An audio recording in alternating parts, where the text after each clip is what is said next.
चुकून पाकच्या हद्दीमध्ये गेलेले बीएसएफचे जवान पीके साहूंना पाकने भारताकडे सोपवलं, तर भारताने सुद्धा पाकचा एक रेंजर त्यांना सोपवला। पाकचा अणुबॉम्बचा अड्डा किराना हिल्समधून रेडिएशनची चर्चा। अमेरिकेनं पाकमधील रेडिएशनच्या चर्चांवर बोलणं टाळलं।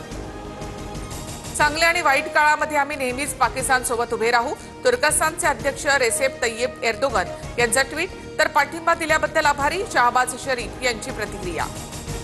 पंतप्रधान मोदींच्या इशाऱ्यानंतर पाकिस्तान घाबरला। आम्ही दहशतवाद्यांसोबतचे सर्व संबंध तोडले। पाकच्या एका वृत्तवाहिनीला दिलेल्या मुलाखतीत ख्वाजा आसिफ यांचं वक्तव्य। भारतीय लष्कराच्या ऑपरेशन सिंदूरमुळे पाकचं मोठं नुकसान। स्क्वॉड्रन लीडर उस्मान युसूफ, 4 एअरमॅनसह 50 जणांचा मृत्यू। पीएची अनेक लढाऊ विमानं नष्ट झाल्याची माहिती। अमेरिकेनं यशस्वी मध्यस्थी करत भारत पाकमधला वाद मिटवला। वाद नको, आपण व्यापार करू, दोन्ही प्रमुखांना म्हणालो। ट्रम्प यांच्याकडून पुनरुच्चार। अरुणाचल प्रदेशमध्ये चीनच्या कुरघोड्या सुरूच। अनेक ठिकाणांचं चीनकडून नामांतर। चीनची कृती हास्यास्पद आणि अर्थहीन।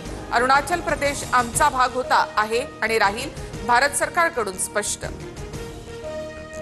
शोपियानमध्ये ठार केलेल्या दहशतवाद्यांकडून मोठा शस्त्रसाठा जप्त। ऑपरेशन केलं राबवून लष्कर ए तैयबाच्या 3 दहशतवाद्यांचा खात्मा। सुरक्षेच्या दृष्टिकोनातून मुंबई पोलीस अलर्टवर। Drone, paraglider, paramotors, hot air बलूनवर 3 जूनपर्यंत बंदी। आदेशाचं पालन न करणाऱ्यांवर कायदेशीर कारवाई होणार। अमृतसरमधील शाळा 8 दिवसानंतर पुन्हा सुरू। नेहमीपेक्षा कमी वेळेसाठी विद्यार्थ्यांचे वर्ग भरणार, तर राजस्थानच्या जैसलमेर शहरातील परिस्थिती पूर्वपदावर। दुकानं आणि शाळा सुरू। कर्नल सोफिया कुरेशींबाबत मध्य प्रदेशातील भाजप मंत्र्यांचं वादग्रस्त वक्तव्य। मंत्री विजय शहांच्या विरोधामध्ये तात्काळ गुन्हा दाखल करा। जबलपूर हायकोर्टाचे डीजीपींना आदेश। उद्या सकाळी पुढील सुनावणी। पक्षातील गळती रोखण्यासाठी पवारांच्या राष्ट्रवादीकडून एकत्र येण्याचं वक्तव्य। अद्याप एकत्र होण्याचा प्रस्ताव नाही। अजित पवारांच्या साप्ताहिक बैठकीमध्ये सुतोवाच, सूत्रांची माहिती। जयंत पाटलांच्या उपस्थितीमध्ये पवारांच्या राष्ट्रवादीची दुसरी बैठक। दोन्ही राष्ट्रवादी एकत्र येण्याच्या काही दिवसांपासून चर्चा सुरू। दोन्ही राष्ट्रवादी एकत्र येण्याच्या चर्चा फक्त माध्यमांमध्ये। माझ्यापर्यंत तरी अशी कोणतीही चर्चा नाही। अनिल देशमुखांचं वक्तव्य। पवार, सुळे, अजितदादा एवढाच राष्ट्रवादी पक्ष। जयंत पाटील, रोहित पवार हे सगळे लांबच आहेत। चंद्रकांत पाटलांची प्रतिक्रिया। राज ठाकरे, नारायण राणेंनी पक्ष सोडल्यावर शिवसेनेवर दावा केला नाही, त्यांनी स्वतःचा पक्ष काढला। संजय राऊतांकडून नारायण राणे, राज ठाकरे यांचं कौतुक। राजीनाम्यानंतर तेजस्वी घोसाळकर आणि उद्धव ठाकरेंमध्ये भेट। माझे प्रश्न ठाकरेंसमोर मांडले, काय उत्तरं येतात ते पाहून राजीनामा मागे घेण्याबाबत विचार करू। भेटीनंतर घोसाळकर यांची प्रतिक्रिया।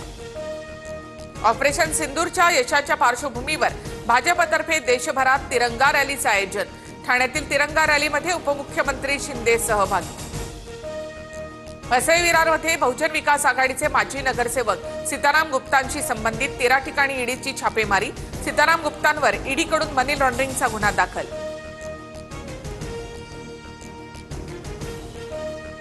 अकोल्यामधील 4 ते 5 सराफा दुकानांवर आयकर विभागाची धाड।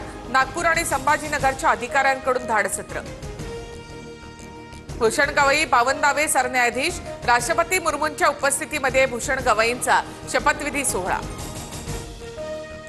अमरावती जिल्हा रुग्णालयातील डीपी जळाल्यामुळे वीज पुरवठा खंडित। 44 अंश तापमानामध्ये वीज पुरवठा खंडित झाल्यामुळे रुग्णांचे हाल। रुग्णालयामध्ये जनरेटरची सोयही नाही। मेट्रो 9च्या पहिल्या टप्प्याची आज चाचणी। मीरा भाईंदर आणि ठाण्यातील सर्वाधिक परिवहनाला नवी दिशा मिळणार।